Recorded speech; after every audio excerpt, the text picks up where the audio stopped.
உங்களுடைய பேர் என்னங்க? எங்கேருந்து வரீங்க? என்ன தரவரிசை எண்? என்ன துறையை தேர்ந்தெடுத்தீங்க? என் பேர் வனிஷ்கர். நான் வந்து ராசிபுரம், நாமக்கல் டிஸ்ட்ரிக்ட்லேருந்து வரேன். நான் வந்து ஜூனியர் ஸ்டடி இன் அக்ரிகல்ச்சர் எடுத்திருக்கேன்.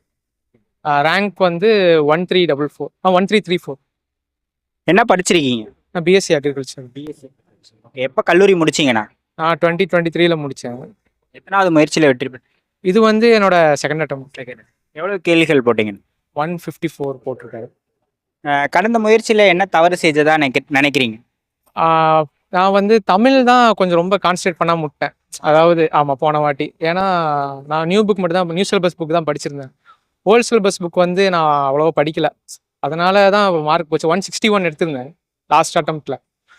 இப்போ வந்து நான் தமிழ், மேக்ஸ் ரொம்ப கான்சன்ட்ரேட் பண்ணியிருக்கேன். மேக்ஸ் எனக்கு ஏற்கனவே ஓகே வரும். தமிழ் மட்டும்தான் இந்த வாட்டி ரொம்ப கொஞ்சம் கான்சன்ட்ரேட் பண்ணி இப்போ சக்ஸஸ். என்னென்ன புத்தகங்கள் படிச்சீங்க? வெளி புத்தகங்கள் எதுவும் படிச்சீங்களா இந்த வாட்டி தமிழுக்கு? தமிழ் வந்து நான் கிராமர் தான் இந்த வாட்டி அதிகமாக அந்த சிலபஸ் மாற்றிட்டாங்கல்ல. அதனால் நான் ஒரு சில அவுட் சோர்ஸ் புக் தான் படித்தேன். ஸ்கூல் புக்கு பேசிக்ஸாக. அவுட் சோர்ஸில் வந்து நான் அந்த புத்தா அவங்களோட பப்ளிகேஷன் அந்த பிடிஎஃப் தான், புக் இல்லைன்ட்டு நான் அதில் தான் படித்தேன். அதுலேருந்தே எல்லா கேள்வியும் வந்து சொல்ல முடியாது. அதுலேருந்து ஒமிட் பண்ணுற மாதிரி அதை வச்சு நம்ம ஆப்ஷன்ஸ் ஒமிட் பண்ணிக்கலாம். அதை வச்சு தான் நிறைய கொஸ்டின்ஸ். நான் தமிழில் வந்து 86 போட்டேன். இப்போ தமிழில் பொறுத்த வரைக்கும் செய்யுள் இருக்குது, இலக்கணம் இருக்குது, உரைநடை இருக்குது. இது மூணுத்தில் இலக்கணம் தான் நம்ம நிறைய படிக்கணும். அப்புறம் தமிழ் அறிஞர்களை பற்றி படிக்கணும். தமிழ் அறிஞர்களுக்கெல்லாம் என்ன சோர்ஸ் படிச்சிங்க? தமிழ் அறிஞர்கள் நான் வந்து ஸ்கூல் புக் தான் ஃபஸ்ட்டு மெயின் ப்ரிஃபரன்ஸு. இலக்கணம்லாம் நம்ம பேசிக்காக படிச்சுட்டு அதை விட்டு அவுட் சோர்ஸ் நிறையா இருக்கும். அந்த ஓரெழுத்து ஒரு மொழிகள் அதெல்லாம் மெயினாக நிறையா வெளியிருந்து கேட்டிருந்தாங்க. அது வந்து நான் அந்த அவுட் சோர்ஸ் பிடிஎஃப்ல பார்த்தேன். இந்த அறிஞர்கள் வந்து நம்ம ஃபஸ்ட்டு ஸ்கூல் புக் படித்தோம். மேக்ஸ் எந்த மாதிரி படிச்சிங்க? ஆப்டிடியூட், ரீசனிங் ரெண்டுமே சொல்லு. மேக்ஸ் வந்து நான் ஸ்கூல் புக் தான். அதுக்கப்புறம் நான் ஏற்கனவே ஒரு அகாடமியில் 1 இயர் படித்தேன். ஃபஸ்ட்டு காலேஜ் முடித்த உடனே ஒரு 1 இயர். அதுக்கப்புறம் நான் செல்ஃப் ஸ்டடி தான் அடுத்த 1 இயர் படித்தேன். அந்த அகாடமியோட நோட்ஸ் தான் எனக்கு இப்போ வரைக்கும் நான் யூஸ் பண்ணிகிட்டு இருக்கேன்னு வச்சுக்கோங்களேன். ஆமாம், மேக்ஸ். ரீசனிங் வந்து நான் ஆர்எஸ் அகர்வால் பிடிஎஃப். ஜிஎஸ் பொறுத்த வரைக்கும் 6 யூனிட்ஸ் இருக்குது. எதுக்கு முக்கியத்துவம் கொடுத்து எப்படி படிச்சீங்க, என்ன சோர்ஸ் படிச்சீங்கன்னு சொல்லுங்கள். அது எல்லாருக்குமே தெரிஞ்சது தான். நம்ம ஃபஸ்ட்டு சயின்ஸு ஒமிட் பண்ணிடுவோம்.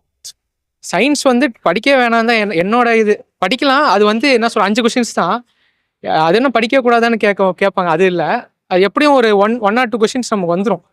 ஆன்சரில் சாய்ஸ் எப்படியோ நம்ம போட்டுருவோம். மற்றபடி நான் அந்த ஹிஸ்ட்ரி, பாலிட்டி, அப்புறம் யூனிட் 9 தமிழ்நாடு அட்மினிஸ்ட்ரேஷன், அதுதான் ஐஎன்எம், அதுதான் மெயின் ப்ரிஃபரன்ஸ். என்ன சோர்ஸ் பார்த்தீங்க இதுக்கெல்லாம்?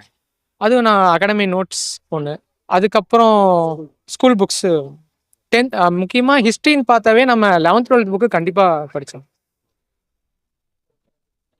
நோட்ஸ்லாம் எடுத்தீங்களா சார்? நோட்ஸ் வந்து நானாக எடுக்கலை. அதான் அகாடமியில் கொடுத்த நோட்ஸ்னால் அதை வச்சேன்னா நான் இன்னும் ப்ரிப்பேர் பண்ணிகிட்ருக்கேன். அதான் இப்போ நம்ம வந்து அதிகமாக நோட்ஸை வந்து வச்சுக்கூடாது. மெட்டீரியல்ஸ் அவ்வளோவா நம்ம வச்சுக்கூடாது. Keep your materials limited. அதுதான் என்னோட பாலிசி. உங்களோட கரண்ட் அஃபேர்ஸ்லாம் எப்படி படிச்சீங்க? நான் கரண்ட் அஃபேர்ஸ்க்கு அவ்வளோவா இது கொடுக்கல, இம்பார்ட்டன்ஸ் கொடுக்கல. லாஸ்ட்டாக அந்த எக்ஸாமுக்கு லாஸ்ட் 1 வீக் அப்போ வந்து ஒரு வீடியோவாக சில யூடியூப் சேனல்ஸை போடுவாங்க, நான் அதை தான் ஃபாலோ பண்ணேன். அப்புறம் சில பிடிஎஃப், மந்த்லி பிடிஎஃப் இருக்கும், அது நான் என்னென்ன பார்த்துருப்பீங்க சார்? யூடியூப் சேனல்ஸ் நான் நிறையா பார்த்துருக்கேன். அதை நான் மென்ஷன் பண்ணுறது மாதிரி. ஓகே. எக்ஸாம் ஹாலில் எதுவும் மிஸ்டேக் பண்ணீங்களா சார்? எக்ஸாம் ஹாலில் அதான் அந்த சில கொஷின்ஸ் நம்ம உடனே படிக்காமல், ஃபுல்லாக படிக்காமல், ஒரு எதிர்ச்சொல் இல்லாததுன்னு சொல்லுவாங்க, இது பொருந்தாத சொல்லுவாங்க, நம்ம பொருந்தின சொல் மாதிரி டைப் சூஸ் பண்ணுவோம். அந்த மாதிரிலாம் சில ப்ராப்ளம்ஸ் நடக்கும். நம்ம கேர்லெஸ் மிஸ்டேக் தான்.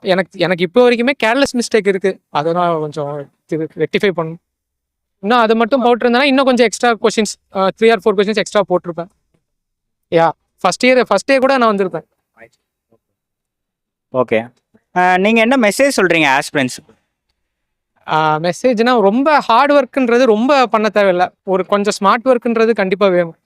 ஹார்ட் ஒர்க் பண்ணால் மட்டுமே சக்ஸஸ் பண்ண முடியாது. அது ஹார்ட் ஒர்க் பண்ணலாம், ஆனால் அது வந்து ரொம்ப ரேர்னு வச்சுக்கோங்க. நமக்கு கண்டிப்பாக ஒரு ஸ்மார்ட் ஒர்க் கொஞ்சம் தேவை. அதே மாதிரி மெட்டீரியல்ஸ் வந்து ரொம்ப வச்சுக்கூடாது. அது பார்த்தாலே நமக்கு வந்து கடுப்பாக இருக்கும். ஐயோ இவ்வளோ படிக்கணுமா. நம்ம வந்து மெட்டீரியல்ஸை லிமிட்டடாக வச்சுக்கணும், அதுதான் மெயினாக. மொபைல் டிஸ்ட்ராக்ஷன் இருந்ததா உங்களுக்கு படிக்கிறப்ப? கண்டிப்பாக அதெல்லாம் நிறையாவே இருந்துச்சு. இருந்தாலும் அதை ஓவர் கம் பண்ணி வரணும். ஆனால் வந்து எனக்கு என்னன்னா இப்போ ஒரு படிக்காம விட்டுருவோன்னா கொஞ்ச நாள் 2 நாள் படிக்காம விட்டேன்னா அடுத்த நாள் வந்து ஐயோ இதெல்லாம் விட்டுட்டோமே ஒரு பயம் இருக்குது.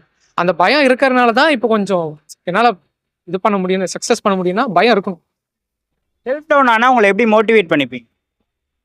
எனக்குன்ற மோட்டிவேஷன் கண்டிப்பாக ஃபேமிலியை பார்த்துக்கணும். அது கண்டிப்பாக ஏதாச்சும் ஒரு ஜாப் போயே ஆகணும். கவர்மெண்ட்டில் கண்டிப்பாக உள்ளே போயிடணும். அதுதான் என்னோட மெயின் மோட்டிவேஷன். ஃபேமிலிக்காக தான். ஃபேமிலியில் சப்போர்ட் பண்ணாங்களா படிக்கிறது? கண்டிப்பாக நிறையாவே சப்போர்ட் பண்ணாங்க. என்ன சொல்கிறது, நீ வேலைக்கு நீ இதாக பண்ணதெல்லாம் போதும், ஏதாவது ப்ரைவேட்டில் போ அப்படின்ற ஒரு ப்ரெஷர் எனக்கு கொடுக்கல. நீ பரவாயில்ல, நீ பண்ணு, சக்ஸஸ் பண்ணுற வரைக்கும் பார்த்துக்கலாம், நீ படி, எத்தனை வருஷம் ஆனாலும் பரவாயில்ல அப்படின்னு சொல்லுவாங்க.